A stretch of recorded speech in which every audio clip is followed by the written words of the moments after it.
संतां के कारज आप खलोया, संतां के कारज हर कम करावण आया राम। ਵਾਹਿਗੁਰੂ ਜੀ ਕਾ ਖਾਲਸਾ ਸ੍ਰੀ ਵਾਹਿਗੁਰੂ ਜੀ ਕੀ ਫਤਿਹ। ਗੁਰ ਕੀ ਸਿੱਖ ਕੋ ਵਿਰਲਾ ਲੇਵੇ, ਨਾਨਕ ਜਿਸ ਆਪ ਵਡਿਆਈ ਦੇਵੇ। ਸੇਮੇ ਨਗਰ ਦਾ ਗੁਰਮੁਖ ਪਰਿਵਾਰ ਇਹ ਸਾਰਾ ਹੀ ਬਾਬਾ ਜੀ ਦਾ ਸੇਵਕ ਸੀ। ਨੇਮ ਨਾਲ ਆਉਣਾ, ਸੇਵਾ ਕਰਨੀ, ਖੁਸ਼ੀ ਨਾਲ ਆਗਿਆ ਦੇਣੀ ਤਾਂ ਜਾਣਾ। ਇਹਨਾਂ ਦਾ ਇੱਕ ਰਿਸ਼ਤੇਦਾਰ ਜਿਤਨੇ ਕੁ ਇਹ ਸਤਸੰਗੀ ਸਨ, ਪਰ ਉਤਨਾ ਹੀ ਉਹ ਉਲਟ ਜਾਣ ਵਾਲਾ ਸੀ। ਭਗਤਾਂ ਤੈ ਸੰਸਾਰੀਆਂ ਜੋੜ ਕਦੇ ਨਾ ਆਇਆ ਵਾਲਾ ਬਚਨ ਪ੍ਰਤੱਖ ਵਰਤ ਰਿਹਾ ਸੀ। ਫਿਰ ਵੀ ਇਸ ਪਰਿਵਾਰ ਨੇ ਬਾਬਾ ਜੀ ਦੀ ਸੇਵਾ ਅਤੇ ਸੰਗਤ ਨਹੀਂ ਛੱਡੀ। ਇੱਕ ਵਾਰ ਉਸ ਦੇ ਘਰੋਂ ਕੋਈ ਮਰ ਗਿਆ। ਜਿੱਥੇ ਹੋਰ ਰਿਸ਼ਤੇਦਾਰ ਪਹੁੰਚੇ, ਸੇਮੇ ਨਗਰ ਤੋਂ ਇਹ ਪਰਿਵਾਰ ਵੀ ਪਹੁੰਚ ਗਿਆ। ਭੋਗ ਤੋਂ ਉਪਰੰਤ ਮ੍ਰਿਤਕ ਦੇ ਫੁੱਲ ਗੰਗਾ ਵਿੱਚ ਪ੍ਰਵਾਹ ਕਰਨ ਸਮੇਂ ਵੱਡੇ ਝੰਡਾ ਸਿੰਘ ਨੂੰ ਸਭ ਨੇ ਨਾਲ ਜਾਣ ਲਈ ਕਿਹਾ। ਅੱਗੇ ਵੱਡੇ ਝੰਡਾ ਸਿੰਘ ਨੇ ਕਿਹਾ ਕਿ ਮੈਂ ਤਾਂ ਰੂਮੀ ਵਾਲੇ ਮਹਾਰਾਜ ਤੋਂ ਹੁਕਮ ਲੈ ਕੇ ਜਾਵਾਂਗਾ, ਉੱਥੇ ਇਸ ਨੂੰ ਵੀ ਮੇਰੇ ਨਾਲ ਜਾਣਾ ਪਵੇਗਾ। ਉਹ ਸੰਬੰਧੀ ਨਾ ਚਾਹੁੰਦਾ ਹੋਇਆ ਵੀ ਮੰਨ ਗਿਆ।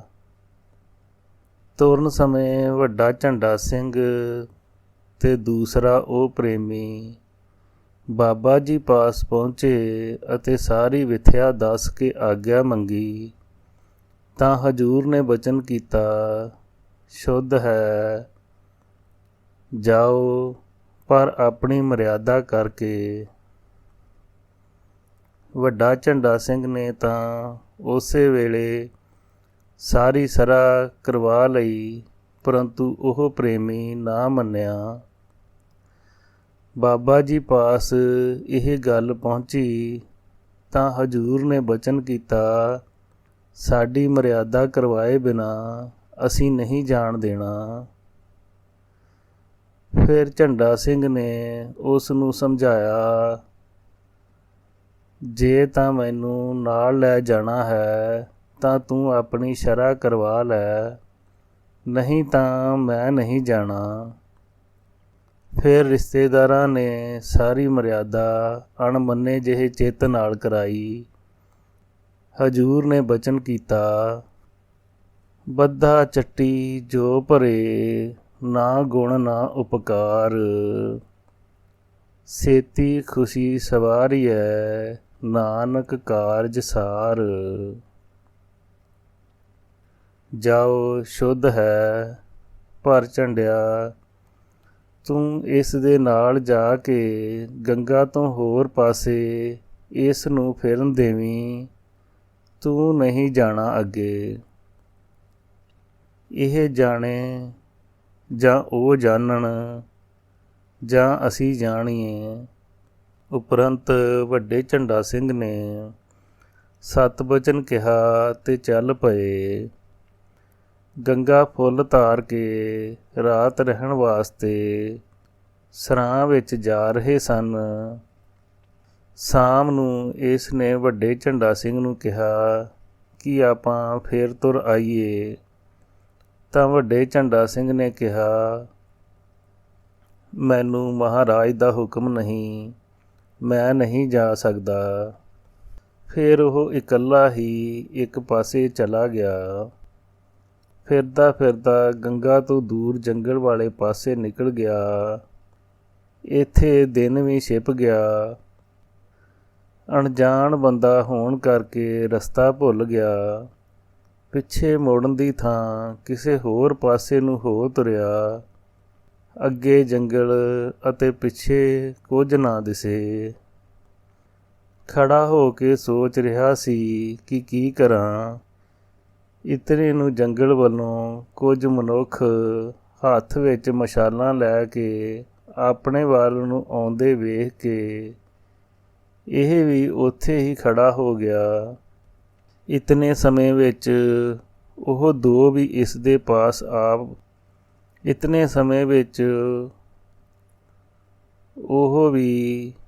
ਇਸ ਦੇ ਪਾਸ ਪਹੁੰਚ ਗਏ।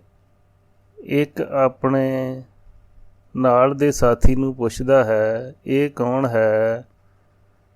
ਤਾਂ ਦੂਸਰਾ ਅੱਗੇ ਵਾਲਾ ਬੋਲਿਆ, ਰੂਮੀ ਵਾਲੇ ਬਾਬਿਆਂ ਦੇ ਸੇਵਕ ਦਾ ਸਾਥੀ ਹੈ। ਇਹ ਆਪਣੇ ਮਰੇ ਹੋਏ ਰਿਸ਼ਤੇਦਾਰ ਦੇ ਫੁੱਲ ਲੈ ਕੇ ਆਏ ਹਨ। ਇਸ ਦਾ ਸਾਥੀ ਸਰਾਂ ਵਿੱਚ ਉਡੀਕ ਰਿਹਾ ਹੈ। ਇਹ ਇੱਥੇ ਰਾਹ ਭੁੱਲ ਕੇ ਤੁਰਿਆ ਫਿਰਦਾ ਹੈ।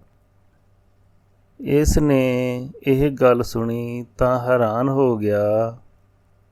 ਪੁੱਛਣ ਲੱਗਾ ਕਿ ਤੁਹਾਨੂੰ ਇਹਨਾਂ ਸਾਰੀਆਂ ਗੱਲਾਂ ਦਾ ਕਿਵੇਂ ਪਤਾ ਲੱਗਾ? ਤਾਂ ਉਹਨਾਂ ਨੇ ਅੱਗੋਂ ਜਵਾਬ ਦਿੱਤਾ ਕਿ ਸਾਨੂੰ ਸਭ ਪਤਾ ਹੈ। ਉਪਰੰਤ ਉਹ ਦੋਵੇਂ ਉੱਥੇ ਹੀ ਖੜੋ ਗਏ, ਜਿਵੇਂ ਪਿੱਛੋਂ ਕਿਸੇ ਆਉਣ ਵਾਲੇ ਦੀ ਇੰਤਜ਼ਾਰ ਕਰਦੇ ਹੋਣ। ਇਸ ਤਰ੍ਹਾਂ ਪਿੱਛੇ ਹੋਰ ਬੰਦੇ ਆਉਂਦੇ ਇਕੱਠ ਹੋ ਗਿਆ।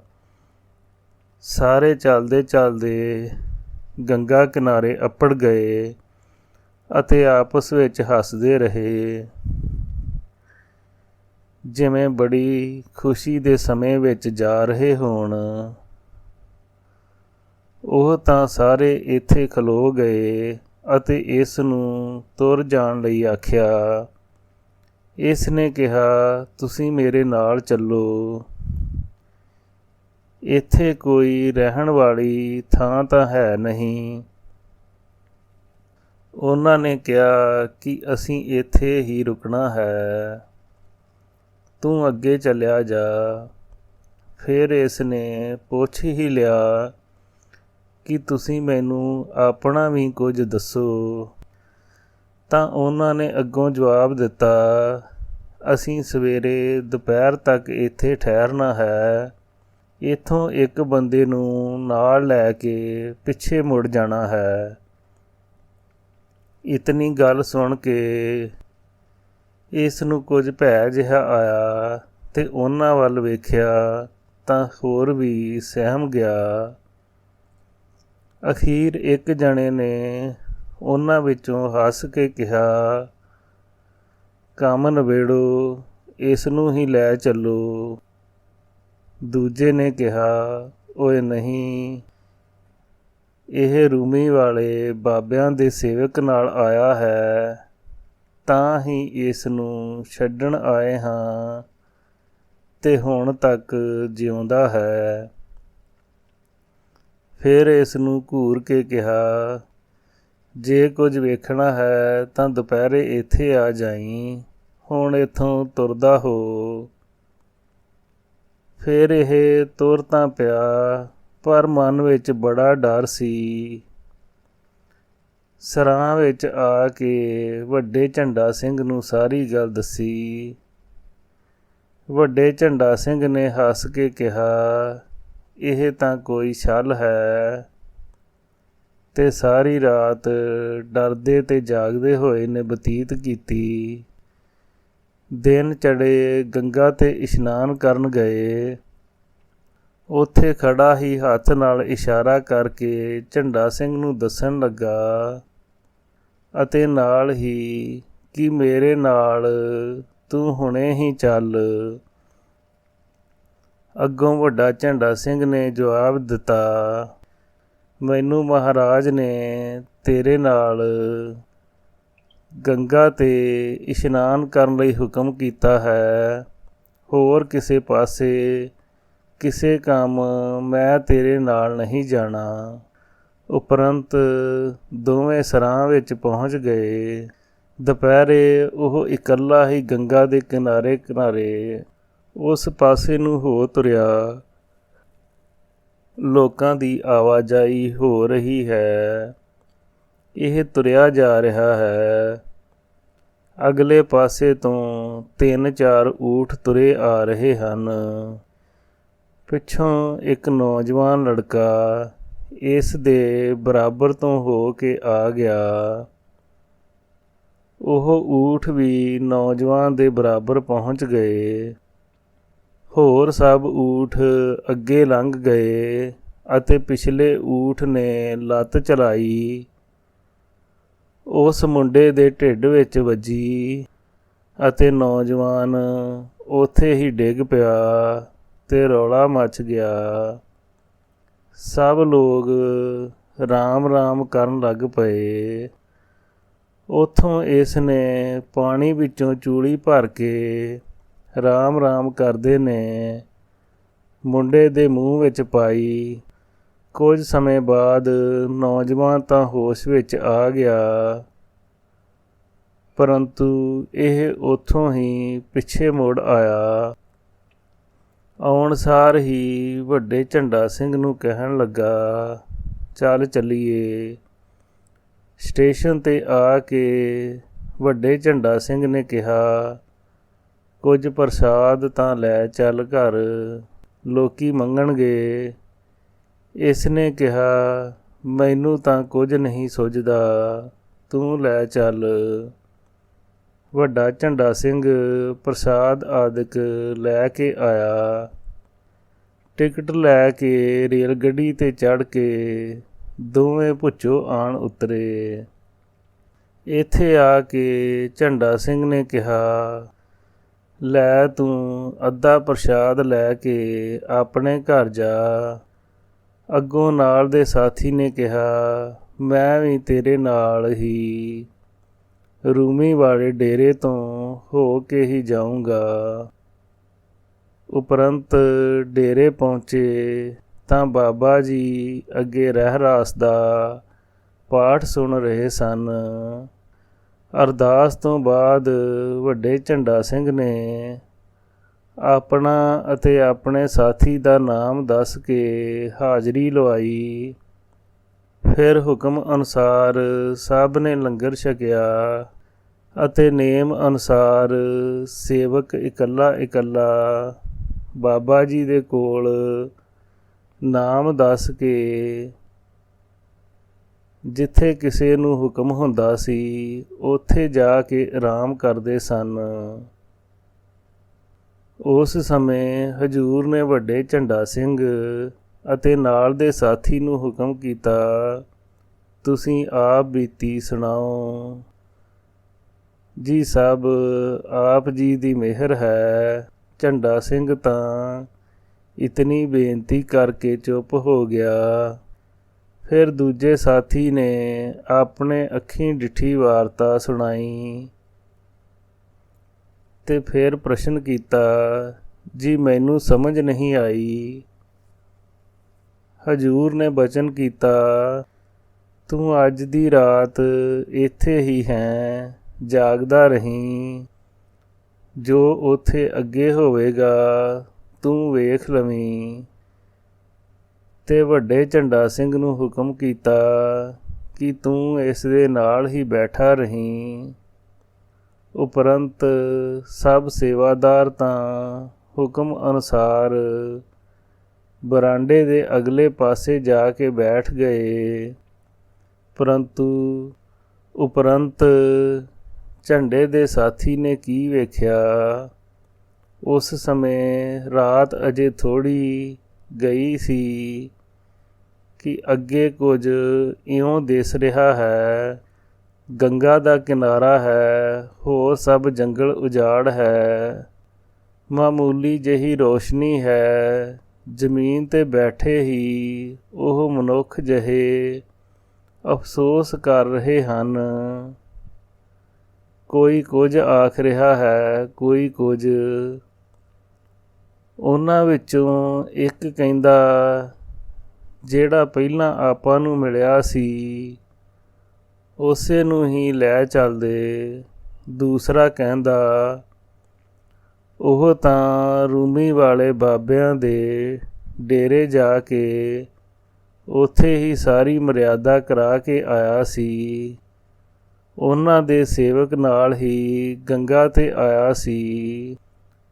ਸੇਵਕ ਦੇ ਨਾਲ ਹੋਣ ਕਰਕੇ ਕਿਵੇਂ ਲੈ ਚੱਲਦੇ, ਹੋਰ ਤਾਂ ਇਹ ਆਪਣੇ ਨਾਲ ਤੁਰ ਸਕਿਆ ਤੇ ਬਚਿਆ ਰਿਹਾ।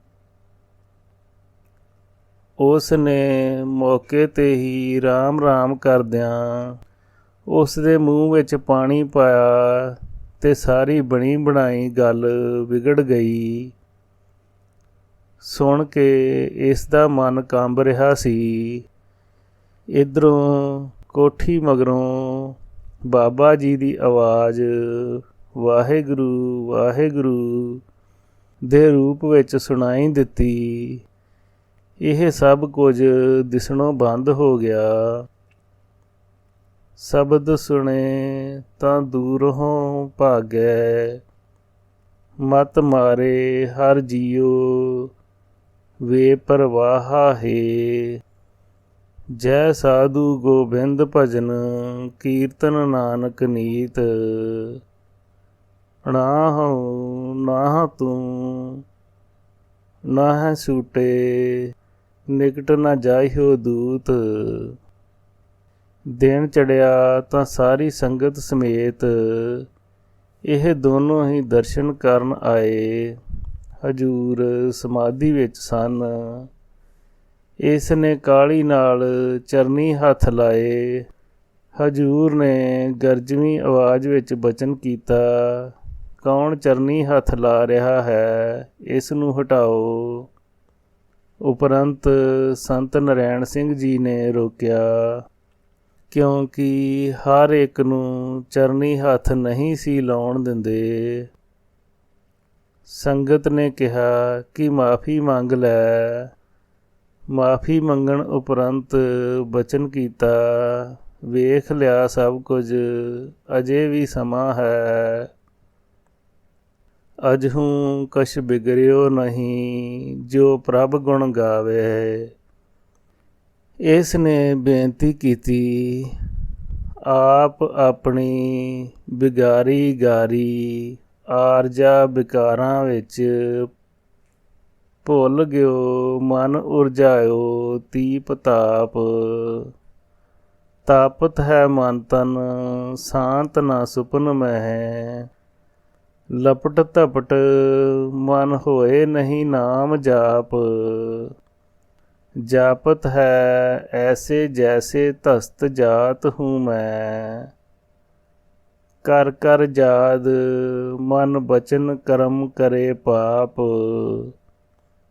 ਪਾਪ ਕਰਕੇ ਤੇਰੇ ਦਰ ਪੈ ਪੁਕਾਰੇ ਕਰੇ, ਰਾਖੋ ਅਨਾਥ ਨਾਥ ਦੁੱਖ ਦਰਦ ਹਰੋ ਆਪ।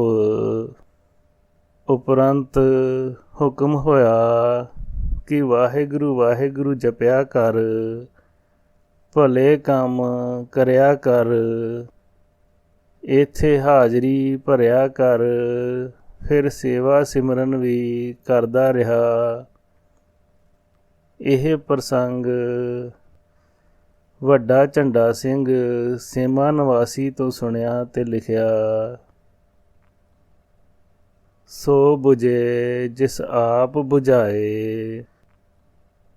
ਡਾਕਟਰ ਮਥਰਾ ਦਾਸ ਨੇ ਮੋਗੇ ਵਿੱਚ ਅੱਖਾਂ ਦਾ ਹਸਪਤਾਲ ਨਵਾਂ ਚਾਲੂ ਕੀਤਾ ਸੀ। ਸੰਤ ਸੇਵੀ ਸੁਭਾਅ ਦਾ ਹੋਣ ਕਰਕੇ ਇਸ ਨੇ ਬਾਬਾ ਮਹਾ ਹਰਨਾਮ ਸਿੰਘ ਜੀ ਦੀ ਸਿਫਤ ਸੁਣੀ। ਦਰਸ਼ਨ ਕਰਨ ਆਇਆ। ਪਹਿਰੇਦਾਰ ਰਾਹੀਂ ਆਗਿਆ ਮਿਲਣ ਉਪਰੰਤ ਅੰਦਰ ਆਇਆ।